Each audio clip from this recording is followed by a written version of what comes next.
It's the Pete Sousa Show. Sports, Nobody tells our stories better than our clients. The difference is stark. I was rear-ended at a stop. I thought I was fine, and then once I got home, I realized it's a lot worse than I thought. I ended up having a ruptured disc. You say you're not hurting, and then an hour later, you're saying you're in all this pain. I just felt like most people would think that I was lying. And that's when I decided to call Daniel Stark. I owe a lot to Daniel Stark. They really got me what I deserved. The difference is stark.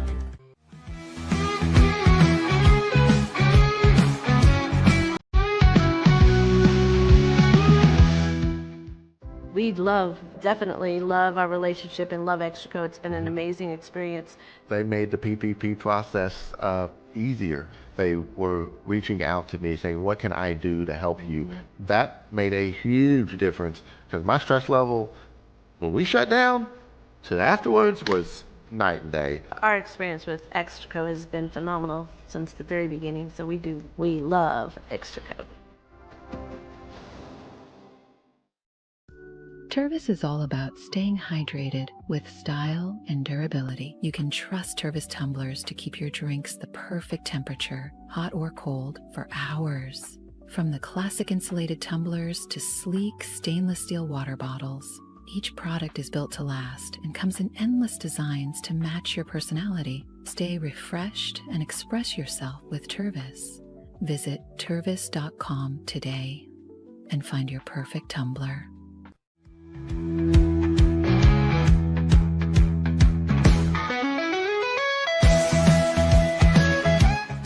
Since our founding, we've been revolutionizing hair removal with cutting-edge technology and a commitment to empowerment. The Ulike Air 3, launched in 2023, ushers in a new era of sapphire ice cooling technology, offering nearly painless hair reduction in just 3 weeks. Experience the future of hair removal today at ulike.com, because at Ulike, beauty is about looking and feeling good. That's ULIKE.com, Ulike. With EaseUS, make studio-quality voiceovers for your videos online in over 149 languages and dialects, featuring 468 natural AI voices. Customize the volume, mood, and pauses to perfectly match your content. Plus, capture high-quality videos with no watermark. Record your screen, webcam, and voice, and save them instantly to your computer. Never been easier to create professional-grade videos and voiceovers. Try it today at EaseUS.com. That's EaseUS.com. EaseUS.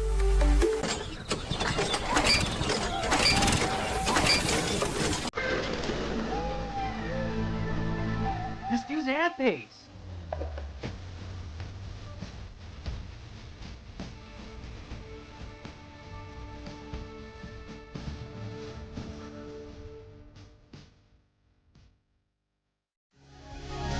Ampace.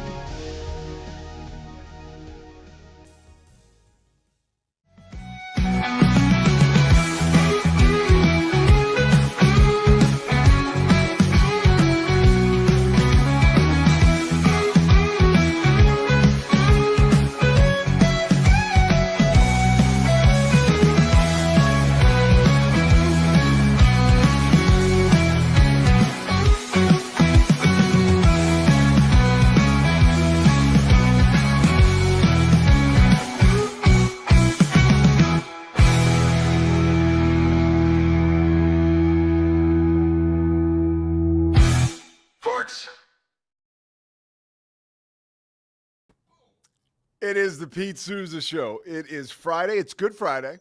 So thinking about everybody getting ready to celebrate Easter and everyone that's taking some time on Good Friday. You always have to be careful. I remember we would say, like, Happy Memorial Day. You know, like sometimes on the news, and they'd be like, you can't say Happy Memorial Day. I'd be like, well, I'm sorry. So just celebrating however you can. You know, we wish you well in that mission. As we join you in that. Slovacics, thank you very much for making the Pete Sousa Show possible every day. Also thank Daniel Stark Injury Lawyers, Crawford Austin Properties. D1, I had a visit yesterday with Kevin from D1. I got to talk to Corey about that. We're trying to figure out exactly what's going on with our sponsorship with D1 going forward. But for right now, It's D1. We train different. And we can't forget about Socorro Family Ford, my good friends, just up the road in West. You can go to Slovacic, get a kolache, stop by Socorro Family Ford, peruse, think about getting a car, and then drive to Dallas. Do what you got to do, or come to Waco, or head to Austin. Very convenient for all that kind of stuff. A lot to get to today.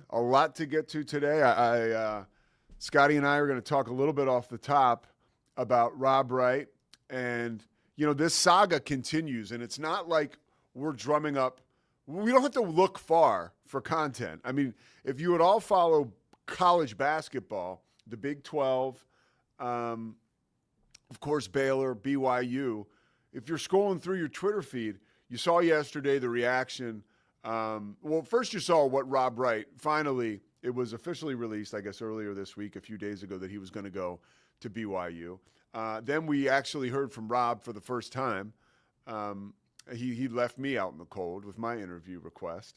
So we heard from Rob for the first time about exactly why he left Baylor. The reasons behind it. We got reaction from Frischilla, friend of the show, mentor of mine in some respects. We'll get to that in a second, but I want to get to what Rob said first, which could be perceived as a slap in the face to Baylor, just totally being transparent. Not that Rob meant it that way, but it could be perceived that way. So it starts with saying, everybody, of course, and there's a negativity to social media and to reaction, especially here in Central Texas. There's a hurt around the fact that a guy who was instrumental to your success last year, your success was a little above average at best, right? Certainly not to the standard that Baylor has created over the past several years. But Rob said, hey, as far as financial agreements were concerned and NIL money, that was down the list of reasons why I left Baylor to go to BYU.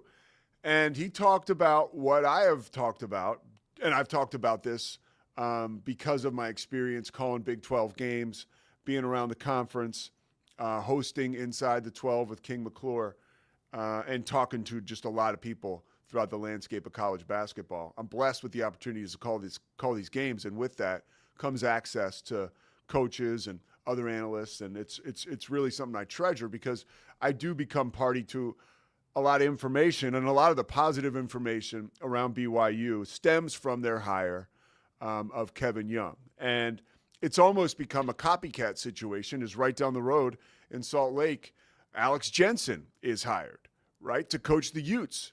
There was a time this year where the Utes were actually heating up and playing well. They had beaten BYU at home, and they kind of got on a roll. This was a little later in the season. And the first time they stumbled, coach is fired.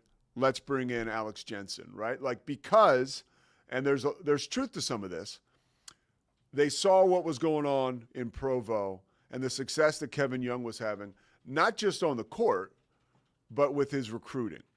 Igor Demin, AJ DeBonsta, and now Rob Wright III coming over in the portal. But Rob said it was because of Kevin Young's professional basketball player development, right? And Kevin Young, the top assistant, some said in the NBA for a handful of years, an assistant for a long time, but had really ascended up the ranks, being considered one of the best assistants in the NBA, is hired by BYU.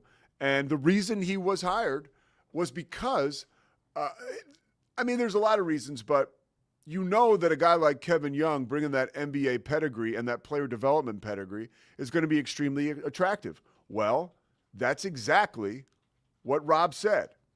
I'm going to read you the quotes.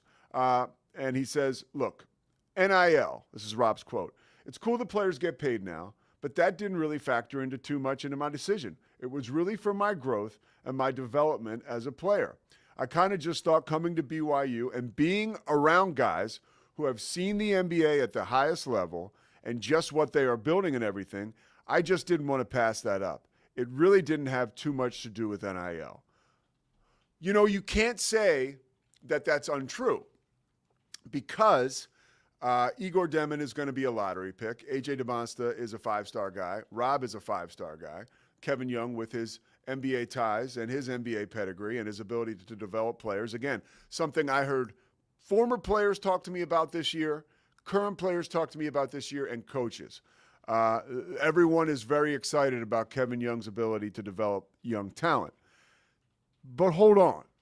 Now, in Central Texas or all over the country where Baylor alum may find themselves, you hear that and you think, whoa, wait a minute. Tunde Yesufu, after this year, is more than likely going to be a first-round pick.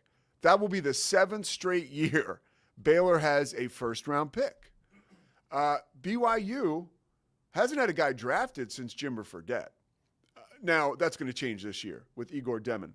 And I think when so two things can be true at once. Like, Rob can want to get more player development, right? But Baylor has done a wonderful job with NBA player development. Scotty, I bring you in.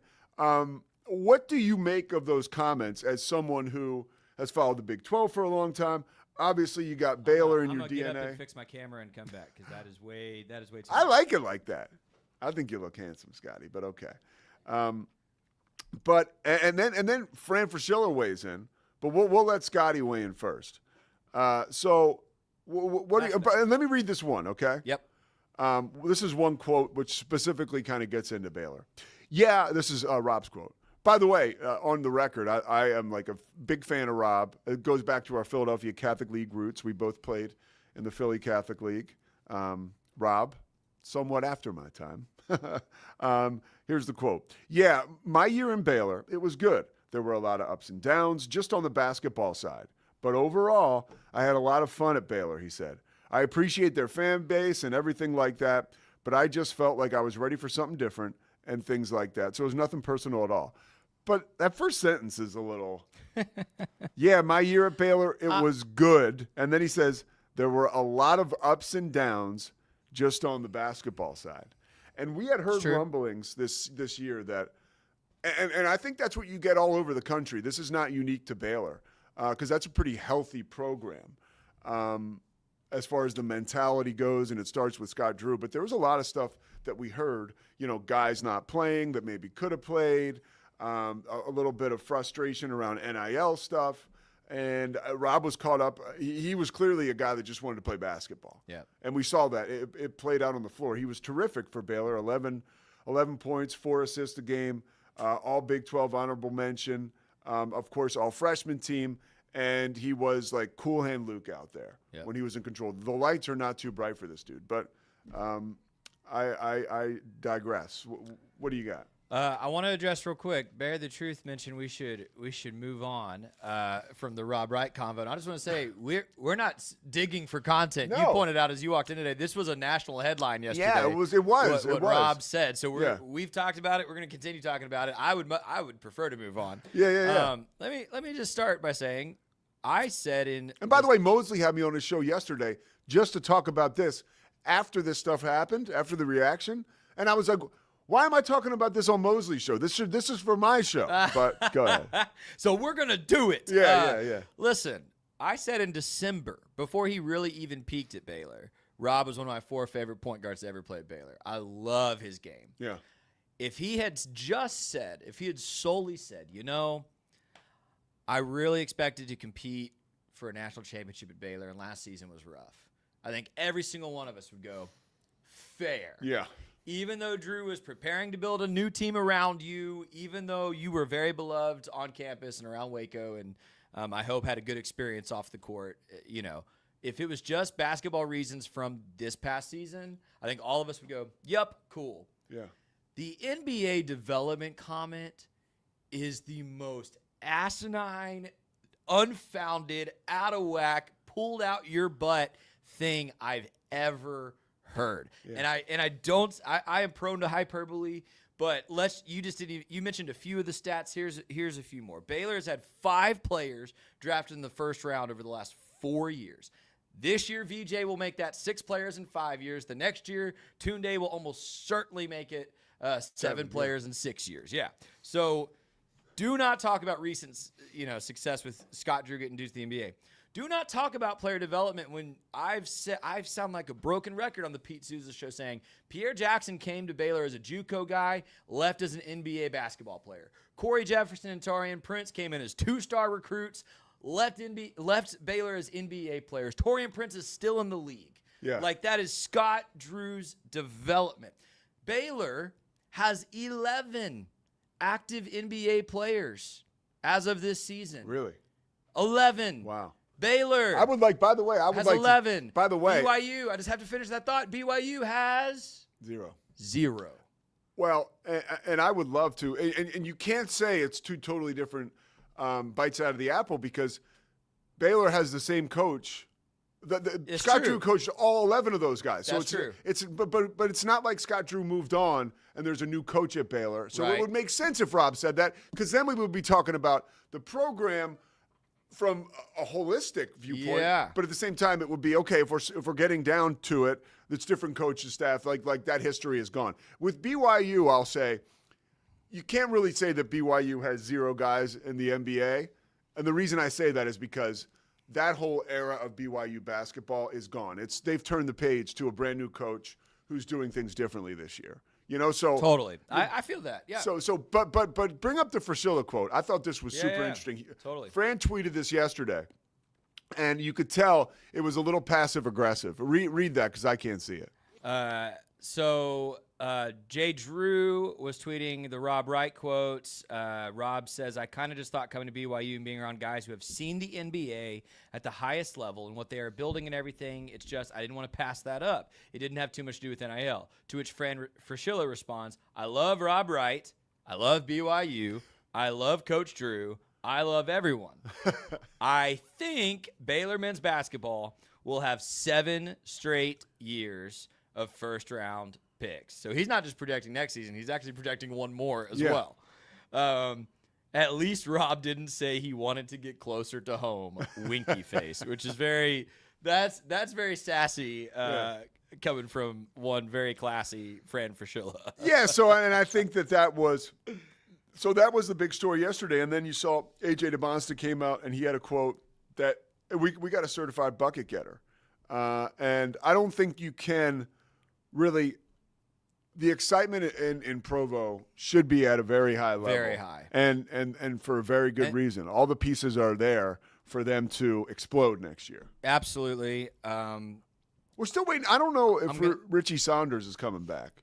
He said he is. He said he is. He said, I think early this week or late last week, he said he is. Yeah. Okay. So, no, that roster's going to be stacked. I've got another thought on the NBA thing and one thought about that, and then we can do it. I would like to see we got to figure out where Baylor is in the pecking order of NBA active players. I'd be very interested to see who has more than 11. I can check when I'm off screen. Yeah, because that's a great question. Not BYU. Yeah. My thought on that, too, with the NBA thing, right? I think it would be one thing if you said, well, those are all the players that played on the national championship team, but it's 2 or 3 of those guys, Flagler, Butler, and Mitchell. I think it would be one thing if you said, oh, that's all one-and-dones who were guaranteed NBA stars. Yeah. But that's like 3 or 4 of them. Then you've got Taurean Prince and Royce O'Neal, who were at Baylor way before the national title. Mm-hmm. And you've got a guy like Yves Missi, who came in totally under the radar. I think he was a 4-star recruit, but totally not. Everyone was like, he's not NBA ready. He's so raw. And in one season, Scott Drew had him a first-round pick, and he's going to be an all. I think have they announced the all-rookie teams yet? I don't know, but I don't think they have. He's going to be on the all-rookie team. When I talked to my buddies last week, the guys I went to dinner with the Raptors when they were in town, they love Jacoby. Like Jacoby Walter, they say he's gotten better and better and better. Yeah. Dude, the Heat traded for Davion Mitchell, and the other, I don't remember if it was last night or 2 nights ago when they beat the Bulls. He was the catalyst. Yeah. He was 5 for 5 from the floor with 9 assists, 2 steals, no turnovers, locking down their best player the whole game. Scotty, walking box score. I love it. Bro, listen. I love a walking box score. Ray J. Dennis, as recently as last season, came to Baylor as a guy, he's not an NBA player. He's just a solid college player. He's in the NBA. Yeah. Point guard. That's where you want the one-to-one comparison. Undersized point guard that Rob Wright, you could have been this and probably, let's just be honest, you probably got more tools at 18 than Ray J. Dennis did. Mm-hmm. Ray J. Dennis is playing for the Pacers. What are we talking about? So it makes me mad. why I'm excited about all of this banter is when Baylor and BYU play next season, it's going to be Question for you. electric. You know this family of Baylor basketball fans better than I do. What kind of reception will he get? Will it be like a freezing cold reception? Will it be chilly? Will it be warm? I think this is actually really easy to predict because I saw it when Houston was in town. LJ Cryer was booed every time he touched the ball, and he left 3 years ago. And frankly, left, and most of us were like, oh, yeah, he was our fifth guard. Bye. Yeah. You know, turned into an excellent player, but he was booed every time he touched the basketball a month and a half ago. And he played great. But this is way more contentious. Yeah. You know, again, some of his words yesterday, like, are throwing some water or throwing some coals at Baylor. Like, hey, let me kind of kick you on my way out the door. He is going to get harassed, I think, like no one else has been harassed at Foster Pavilion. And it looks like Brad the Truth agrees with me. The largest boo fest ever. And then just to double down, all caps, ever. So I agree. I think it's going to be. And I think that's fun, by the way. Like that's the element of college sports that like we've lost some with regional rivalries and other changes. Dude, Baylor and BYU both being religious schools, there's already a little bit of a natural rivalry there. Yeah. But yeah, now your star point guard from last season is their star point guard. BYU is gonna be picked probably to like finish top 3 in the conference. Baylor's going to be kind of the underdog, but I think, as I said earlier this week, I think Baylor's putting together the roster to be right there with everybody. Oh, especially if it's a competitive. Oh my gosh, dude! You should have seen it this year. I actually was calling that game when Caleb Lohner came back with Utah. He got booed. No, he didn't. Nobody really cared about that. Well, yeah, he was a backup post player. He went to play football. Like, yeah, and by the way, I think he's geared up for the draft. It'll be interesting to see if he gets a sniff on draft day. We should ask McShay about him.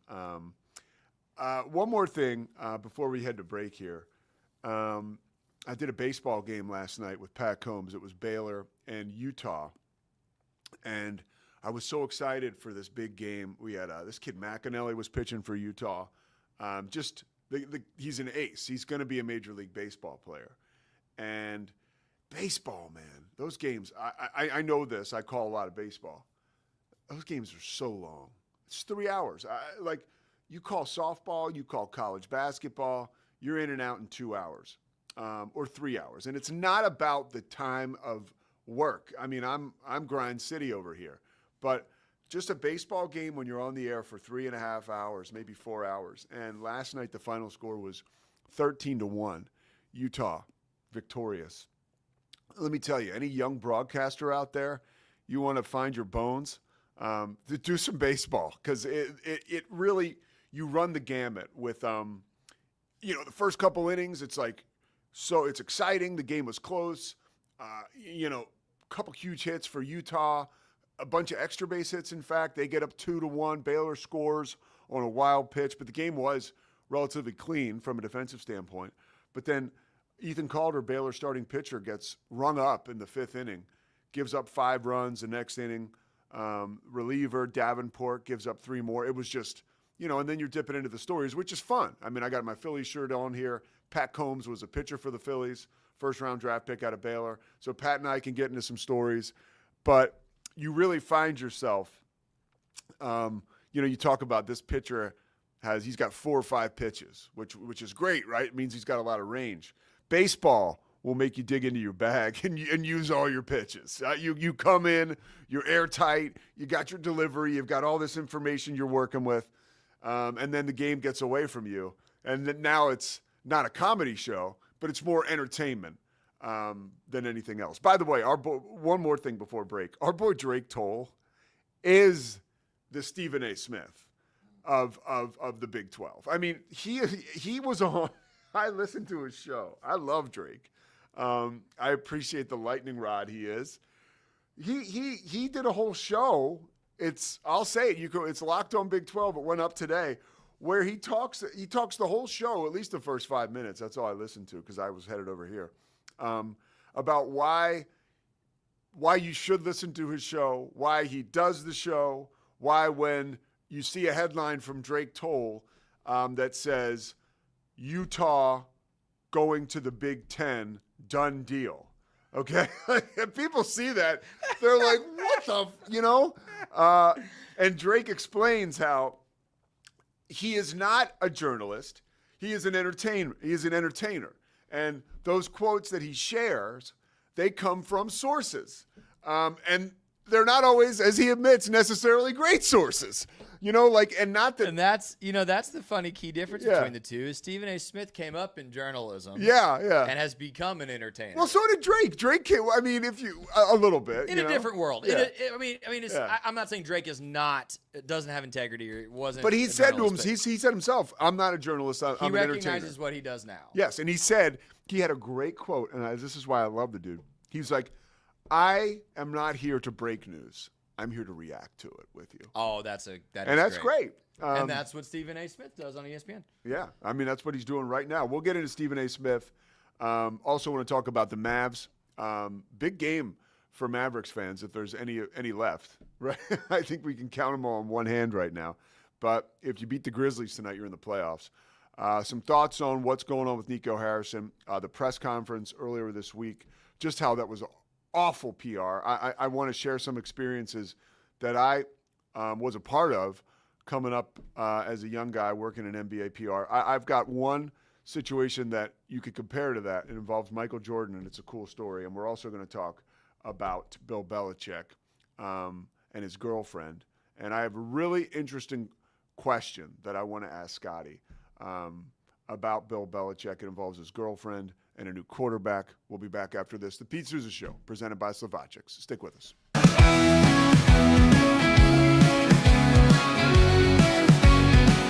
Dive into adventure with Scuba.com, your ultimate destination for top-tier scuba and snorkeling gear. With over 20 years of experience, our expert staff, who've dived everywhere from the Galapagos to the Maldives, provides personalized advice to help you find the perfect gear for any underwater journey. Shop leading brands like GoPro, Aqualung, and Scuba Pro. Whether you're a beginner or a pro, trust Scuba.com for the best in diving equipment and expert guidance. Explore now at Scuba.com. That's SCUBA.com. Scuba.com. At Fullwell, we bring together the expertise of registered dietitians, MDs, and OBGYNs to give you the best fertility support. Our research-backed bioavailable formulas are crafted with your health in mind, ensuring the highest quality and safety. From preconception to pregnancy and beyond, we exceed industry standards with independent testing for harmful contaminants. With our comprehensive practitioner directory, personalized care is always within reach. Fullwell, your trusted partner on your fertility journey. Visit us at fullwellfertility.com. Experience the perfect blend of exquisite craftsmanship and life-changing technology with Gevi. Every product is built with precision, featuring specialized parts that ensure durability, efficiency, and safety. We put every machine through 6,000 rigorous tests to guarantee long-lasting performance. With cutting-edge technology and a commitment to energy efficiency, Gevi makes your life easier, greener, and more convenient. Upgrade your everyday with Gevi. Visit us at gevi.com to discover more. That's gevi.com. With Sohnne, owning iconic furniture no longer requires paying a premium.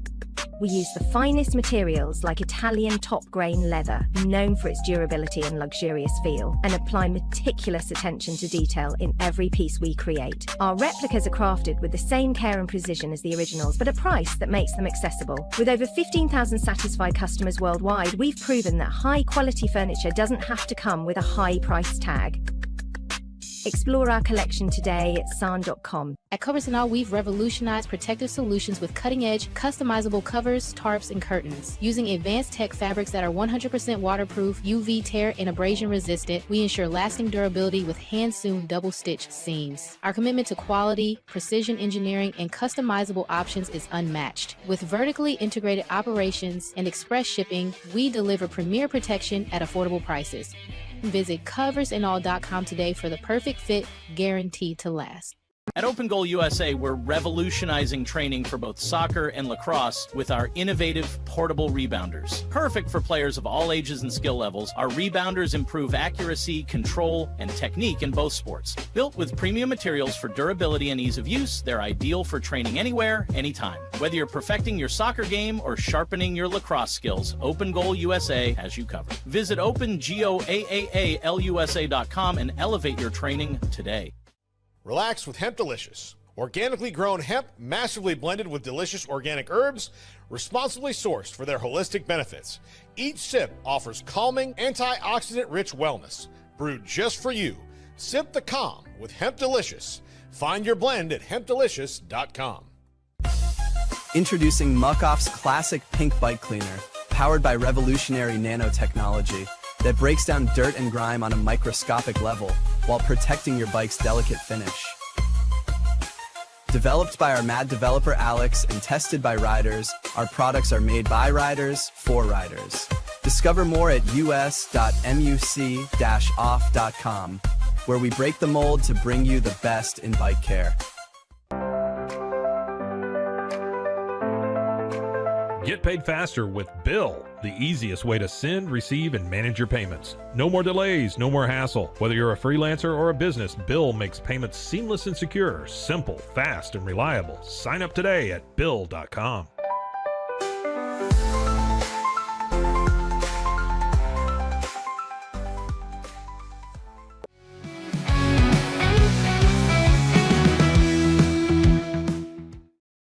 All right, Pete Sousa Show. We are back. We're presented by Slovacics. It is April.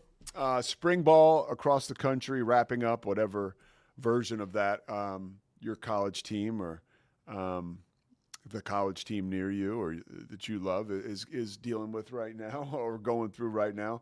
I want to talk about Bill Belichick, North Carolina, and his girlfriend. I can't resist. I've been trying to hold off, and it's just too juicy.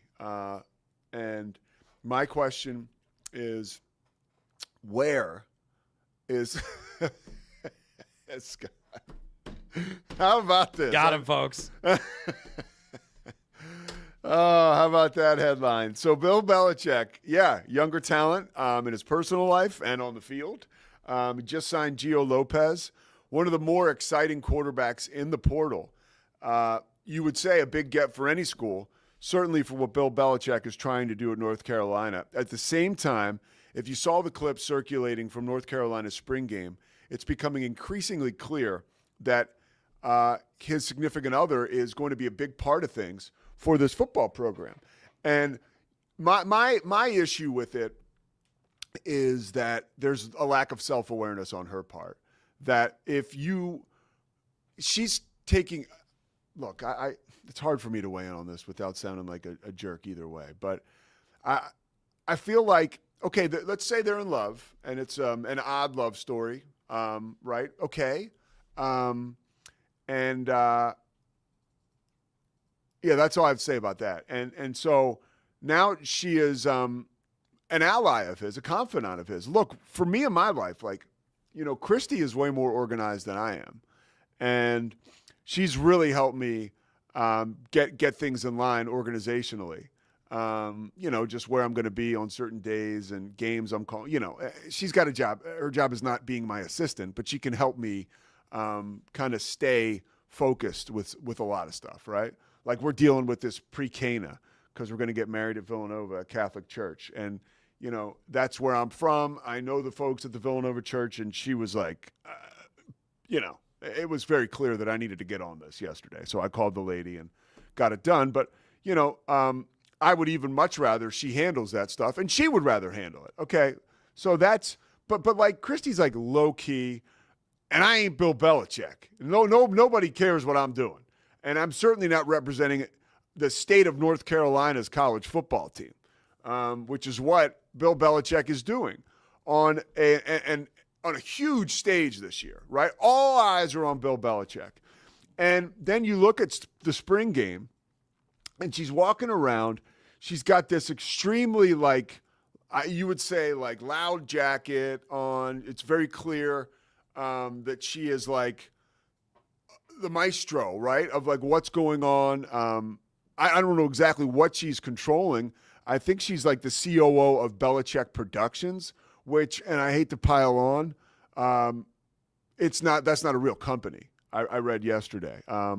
And now she's sending emails to people, sort of crafting the image that Bill is going to have at North Carolina, also that his son will have at North Carolina. Those emails, by the way, are public record, which I didn't know, but I read. So, The Athletic got a hold of some of those emails and made it clear that this young woman who I'm not even going to say she's not qualified to do this. I really don't even know what she's doing, and she could be a rocket scientist for all I know. But there's nothing about this that's understated, and she's bringing a lot of heat on the two of them, which may not be a big deal, which might be one of those things like, Bill Belichick his whole life has been like filtering out the noise to make magic happen on the football field. You can go back to one of the most unpopular decisions in pro football history that worked out was when he decided to stick with Tom Brady when Drew Bledsoe came back and got healthy. When, man, I'm telling you, it seemed like 90% of America and 99% of New England and the surrounding areas felt like they should have gone back to Bledsoe, and now here we have it. So Bill Belichick doesn't care what you think or what I think, and that's become really clear with this whole situation. So my question, as they signed Gio Lopez out of the portal, Gio Lopez, I had watched him for a whole game this year because they played UNT, South Alabama did, and then I had UNT the next weekend. So I was watching that game so I could watch UNT, but it was undeniable that this explosive quarterback with a live arm was someone to watch, right, who was exciting to watch. But also, I don't want to say mistake-prone, but he certainly wasn't perfect. His quarterback rating on the season is 72.3, and he's a freshman or a sophomore. He started 1 year. He started 1 year of college football at South Alabama. You're playing ULM, right, Louisiana Monroe. You're playing Louisiana Lafayette. Texas State is probably your biggest opponent in conference, playing in the SoCon or the Sun Belt.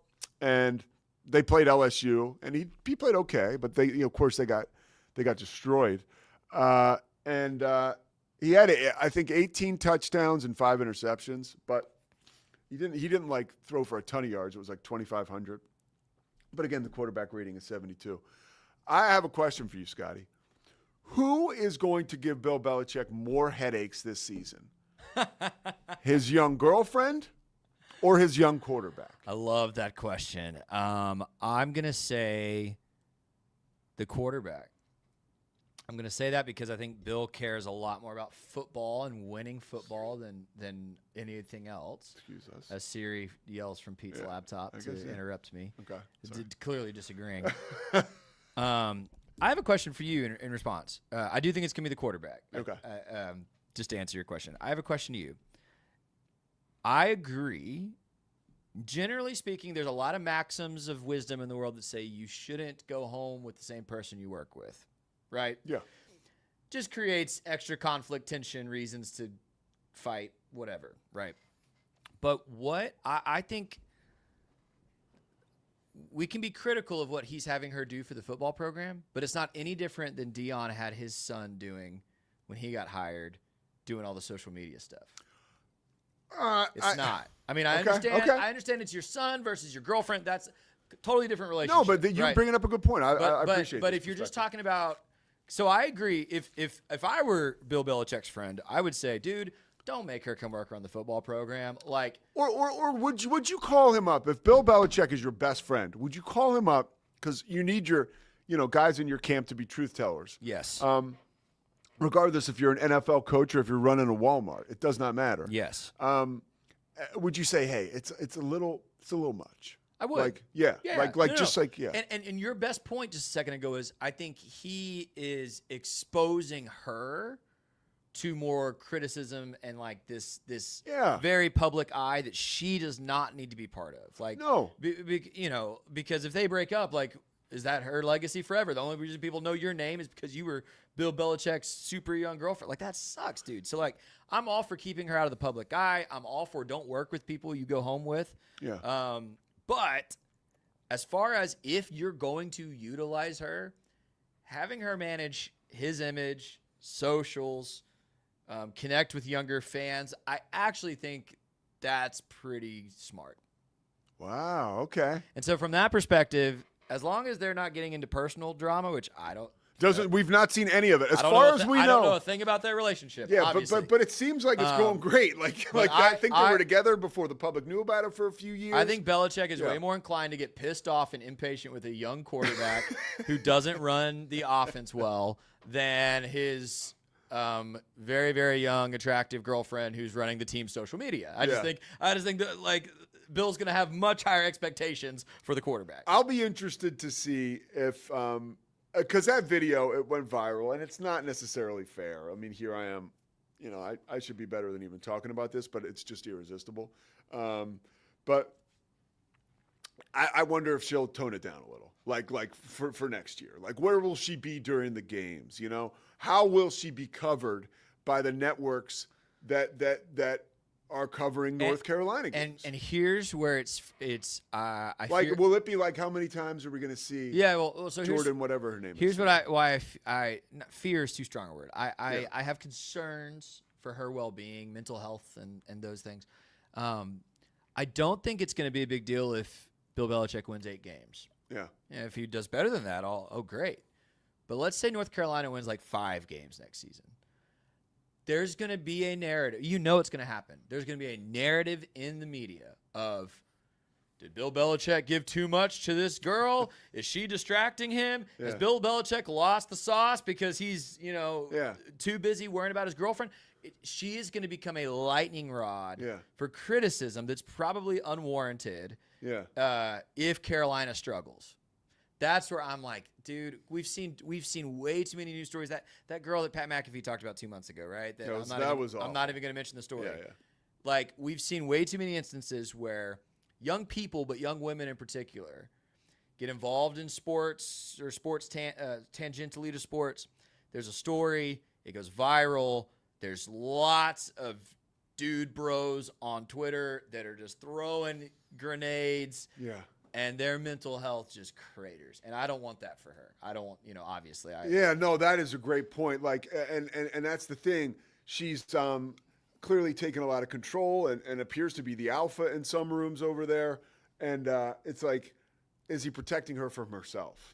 You know what I mean? Yeah. So that's something to think about. But, maybe he's giving her a great opportunity. And listen, what the hell do I know? And frankly, I had to talk about it. There's a part of me, and I'm psychoanalyzing, and maybe we're getting into dangerous waters and we should move on, but there's a part of me that would say Bill Belichick, if he is who we think he is, is probably, even if she's in her 20s, whatever, is probably not going to date a woman who can't stand up for herself.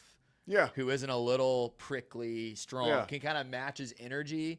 Like, I don't see him dating someone who's like a pushover. Yeah. So let's give her credit. Maybe she is totally capable, and this is what she wants. And she's like, put me in the football program. Let me help. I want, maybe this is a career path for her, which is great. Maybe she'll be the next Amy Trask. That's best case scenario. Yeah. And I wish that for her. Yeah. Worst case scenario is Carolina wins 4 games, and she becomes a story, and then all you're known as is Bill Belichick's girlfriend, and then Bill Belichick sucked at coaching afterward. Yeah. And that's a real possibility, and that's not good. No, so that's why this situation is something that I couldn't stay away from. A lot of reasons, and my hope will be that she tones it down, still stays involved, does all the day-to-day stuff she's doing now, but just gets herself out of the crosshairs so dopes like me aren't talking about it.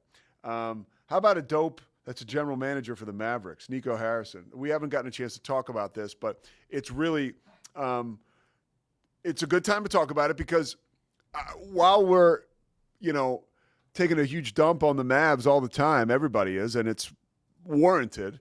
The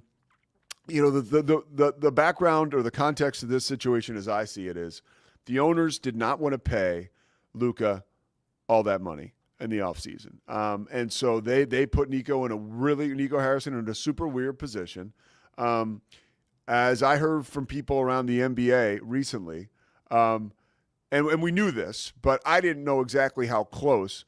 And I heard this from somebody in LA who's very close to like that whole deal, that Rob Pelinka and Nico Harrison, like, think about you and your like best buddy. Like, that's how tight those two are. So like that deal getting done, I believe like the closeness of their relationship probably led to a bad deal getting done. Where what Nico Harrison did that is unforgivable is the trade just sucked. And So the owner says, we're not going to pay this guy. I don't care if you guys figure out a way to make him look bad or whatever, because that was BS too. The way that they tried to paint Nico or Luka in a light like he was just, I don't know, like off the court, the drinking, the smoking, whatever. He wasn't taking care of his body. The guy drug you to the finals last year with Kyrie Irving. Like, let's not forget about that. Like the NBA finals, there were points in the finals too. I think a huge touchstone for this whole thing detonating was Brian Windhorst after that game saying, like, there's a reason that the winners are in that locker room and the losers are in that locker room, because Luka had been pleading for fouls, I think right around when he was fouling out. So there is there's a lot on the bone here, but bottom line is owners wanted him traded. Nico was put in a weird situation. He gets in bed with his buddy and makes a terrible deal where you don't even get a first-round pick. And you don't get anybody from the Lakers who's really effective. It just, you got AD, and AD is good. And we haven't had a chance to see him play much this year, if at all, for the Mavs. And Nico's quote, as we get to this press conference earlier this week, it was super weird because this is dangerous territory. When you start to select certain members of the media and you meet in like a cloistered environment, this happened when I worked for the Charlotte Bobcats at the time. The organization was actually headed in the right direction. Bob Johnson was the owner. Bernie Bickerstaff was doing a good job as general manager. Ed Tapscott was the president. Bernie was GM and obviously head coach.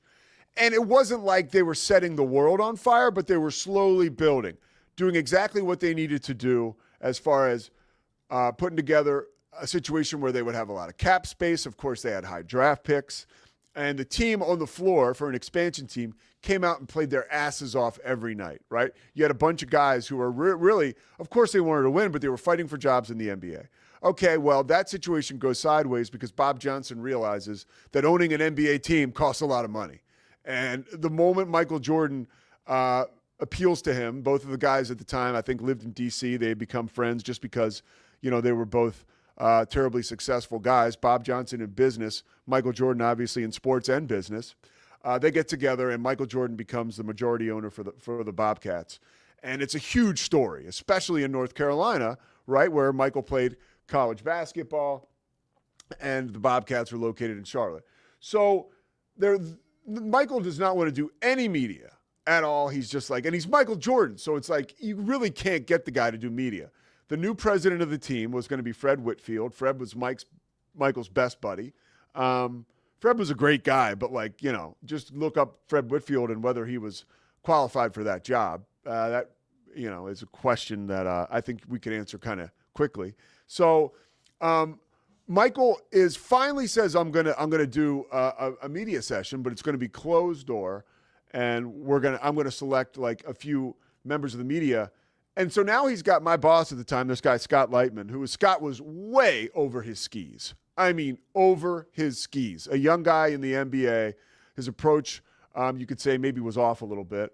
Great dude, but another guy that was in over his head, because now he's putting together a press conference for Michael Jordan, which Michael says, I'm not going to talk to the Associated Press in this press conference, because it was kind of like the Deion Sanders thing, because somebody for the Associated Press wrote a bad article about me, so now Mike Cranston, who's covering the Hornets or the Bobcats for the Associated Press, I don't want to talk to him. Well, Mike Cranston has nothing to do with that article that was written years ago or maybe 6 months before.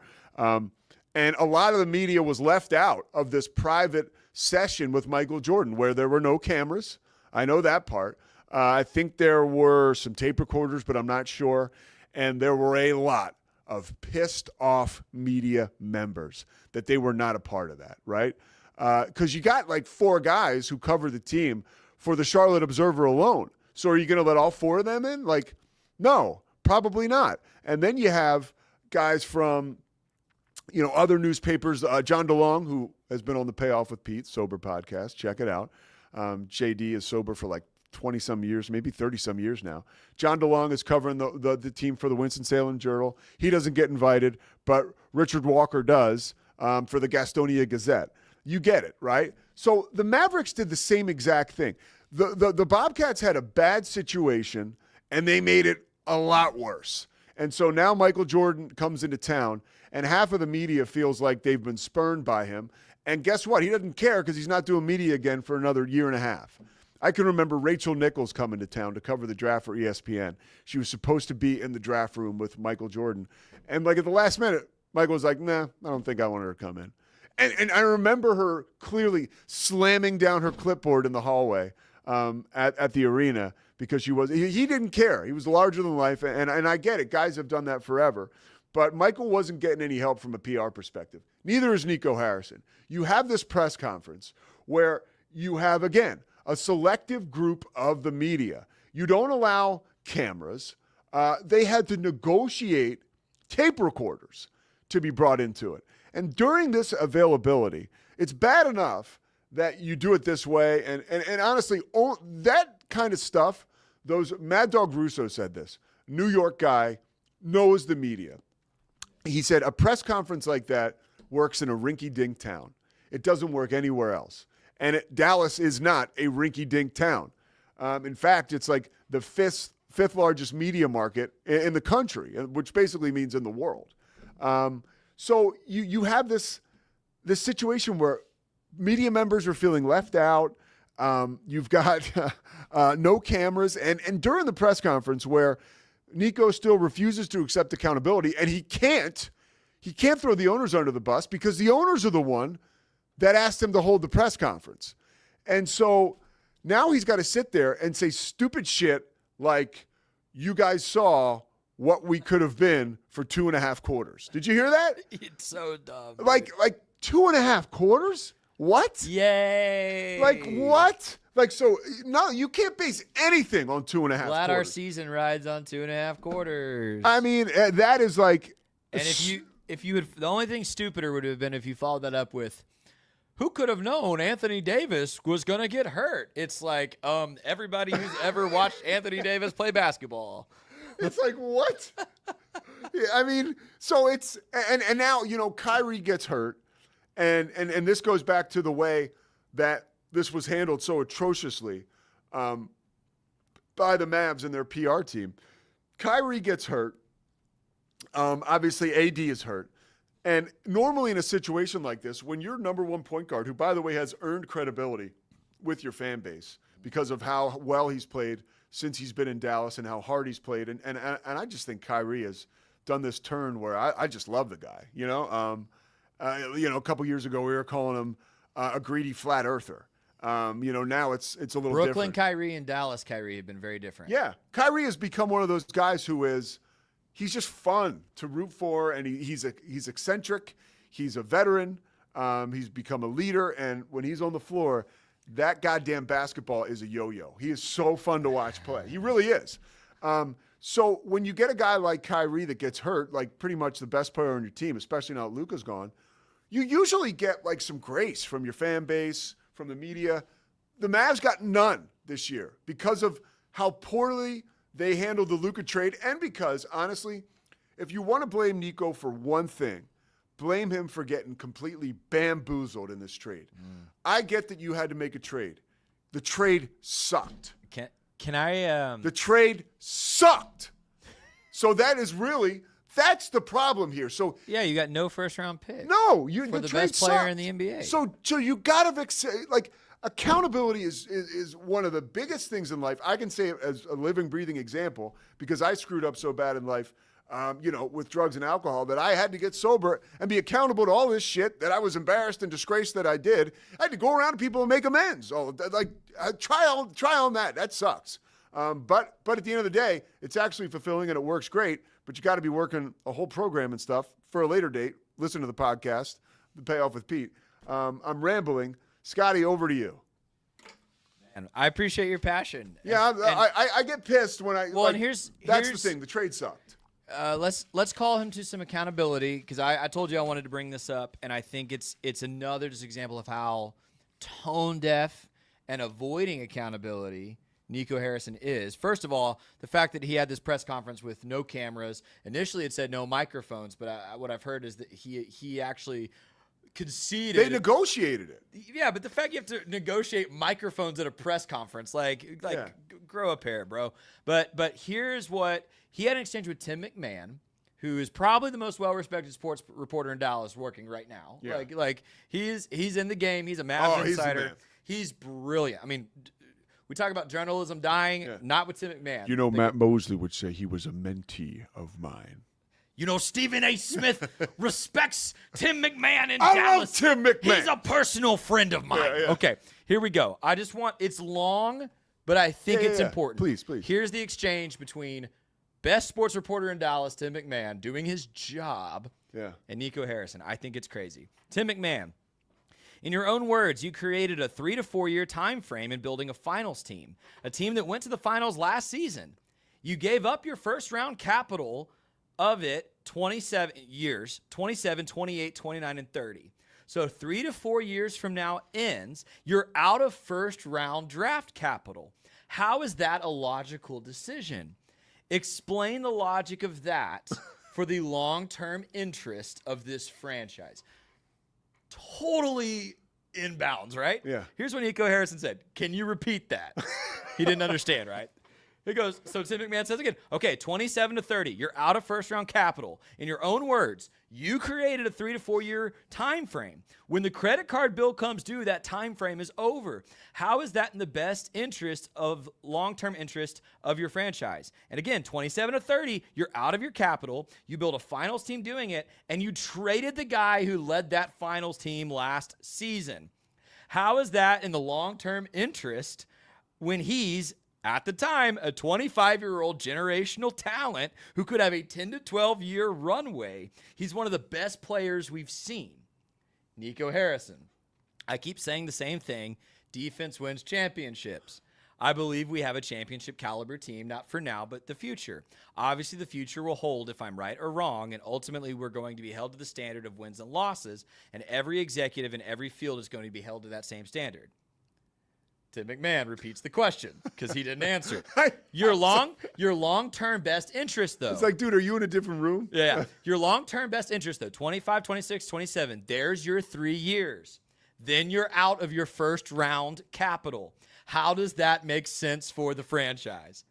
Like I said, we believe in the move we made. You obviously don't, and that's fine. You're entitled to your opinions, but we're excited about the future of our team. Last slide. Tim, it's not what I believe. I'm asking for your logic.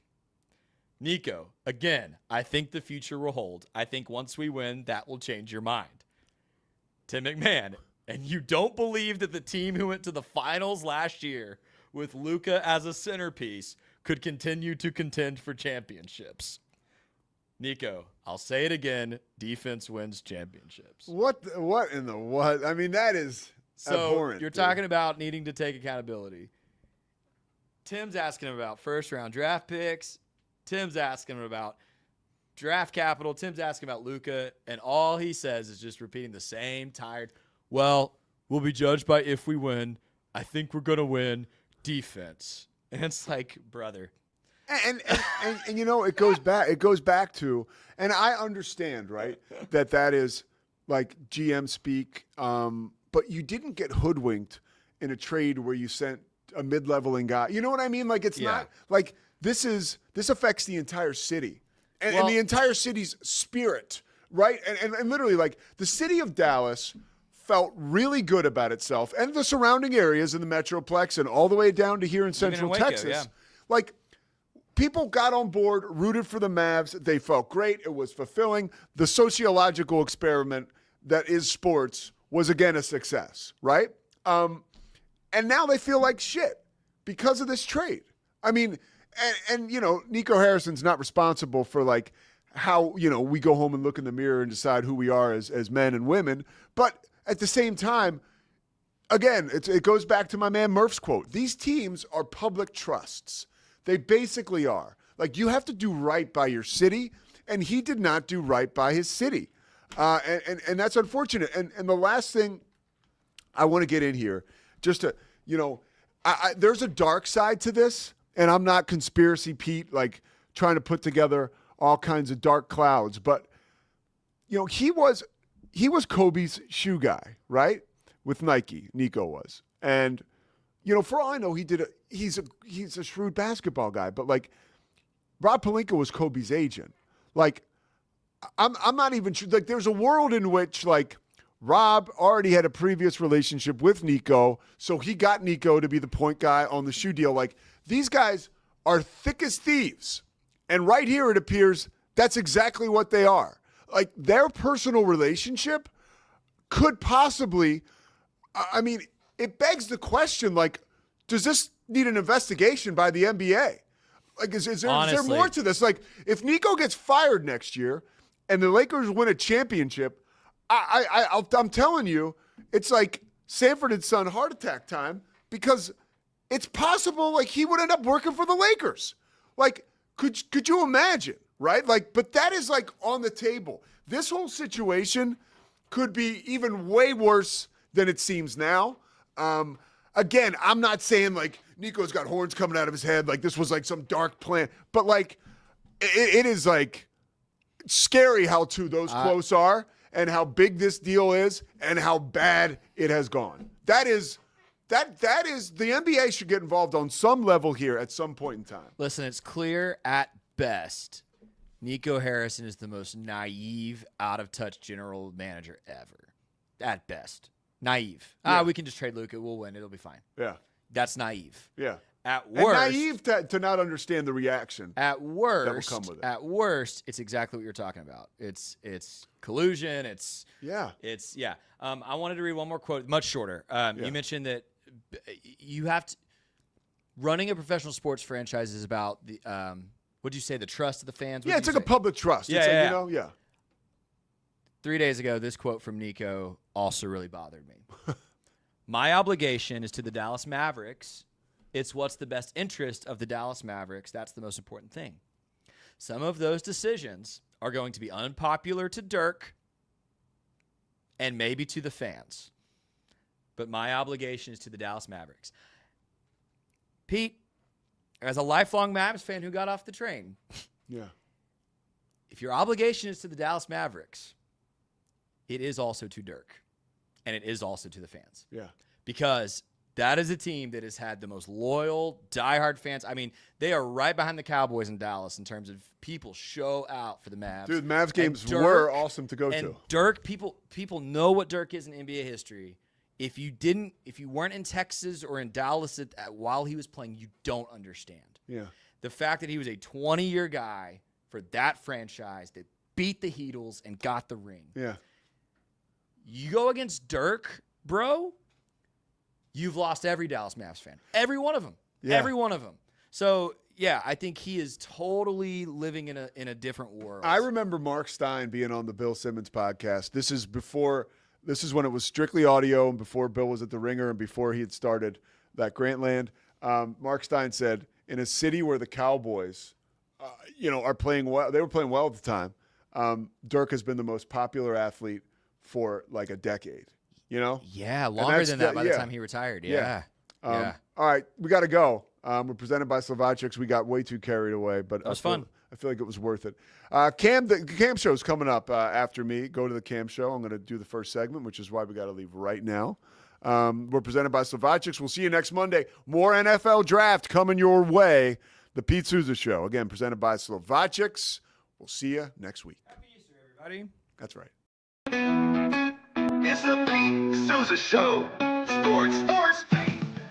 We definitely love our relationship and love Extraco. It's been an amazing experience. They made the PPP process easier. They were reaching out to me saying, what can I do to help you? That made a huge difference because my stress level, when we shut down, to afterwards was night and day. Our experience with Extraco has been phenomenal since the very beginning, so we love Extraco. Nobody tells our stories better than our clients. The difference is stark. I was rear-ended at 70 miles an hour. I was injured, had a concussion. The insurance company, they delayed. They were playing games from the initial conversation. They weren't going to help me. The biggest thing I learned through this is that you can't go through this alone. I called Daniel Stark. They were going to help me, and everything was going to be all right. Daniel Stark got me 10 times the insurance company offered. The difference is Stark.